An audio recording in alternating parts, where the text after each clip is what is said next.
విశాఖ సాగర తీరాన నిర్మించిన అయోధ్య బాలరాముడి ఆలయ సెట్ వివాదాస్పదంగా మారింది.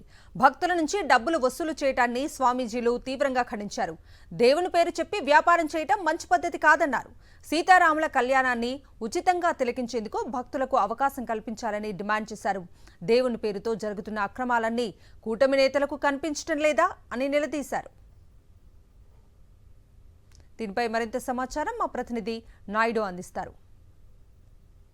వివాదాస్పదమైన అయోధ్య రామమందిర నమూనాను సాధు పరిషత్ అధ్యక్షులు శ్రీనివాసానంద సరస్వతి పరిశీలించారు. ఇక్కడ ఎటువంటి లోటుపాట్లు కనిపించాయి, ఆయన పరిశీలనలో ఎలాంటి ఇబ్బందులు ఉన్నాయి అనే విషయాలు మనతో మాట్లాడడానికి శ్రీనివాసానంద సరస్వతి ఉన్నారు.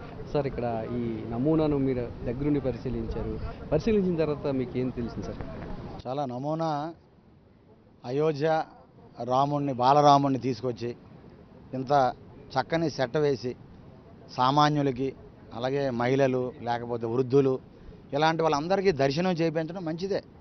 ఇలాంటి దైవ కార్యాలు చేయడం హర్షించదగ్గది, స్వాగతం, హిందువులందరూ సంతోషిస్తారు.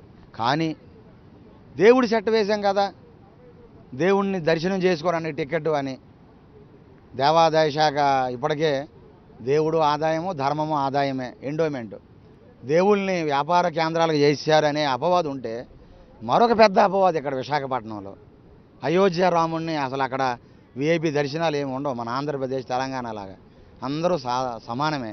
కానీ ఇక్కడేమో టికెట్లు పెట్టి, కళ్యాణం టికెట్లు పెట్టి రకరకాలుగా దేవుణ్ణి దేవుడిగా చూడకుండా, దేవుణ్ణి ధార్మికంగా కాకుండా వ్యాపారంగా మార్చే పరిస్థితి ఇక్కడ చేస్తున్నటువంటి నిర్వాహకులు చాలా తప్పిదమిది.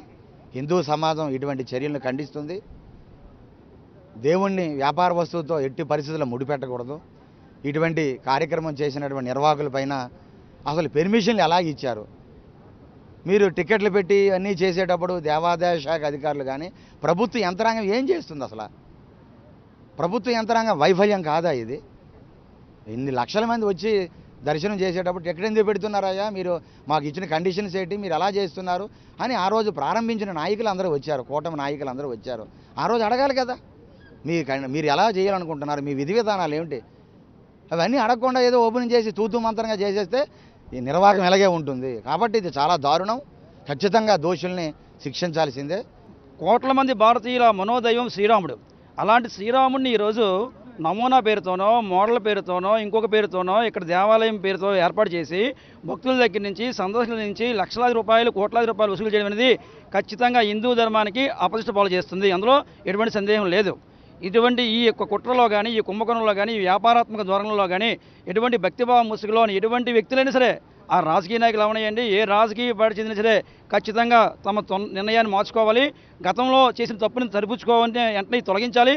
ఇంత విచ్చలవిడిగా టికెట్ పెట్టి డబ్బులు వసూలు చేస్తుంటే రాష్ట్ర ప్రభుత్వం ఏం చేస్తుందని, అధికార యంత్రాంగం ఏం చేస్తుందని, ఇవన్నీ కూడా అధికార యంత్రాంగానికి, రాష్ట్ర ప్రభుత్వానికి తెలిసే జరుగుతున్నాయని చెప్పి ఇక్కడ స్వామీజీలంతా కూడా ప్రశ్నిస్తున్నారు. ఒకవేళ కళ్యాణాన్ని ఎట్టి పరిస్థితుల్లోనూ కూడా ఇక్కడ నిర్వహించకూడదని, ఒకవేళ నిర్వహించినా ఎటువంటి రుసుము కూడా తీసుకోకుండా ఉచితంగా నిర్వహించాలని చెప్పి ఇక్కడ ఉన్న స్వామీజీలంతా కూడా డిమాండ్ చేస్తున్నారు. కెమెరామెన్ రమేష్తో నాయుడు, విశాఖపట్నం నుంచి.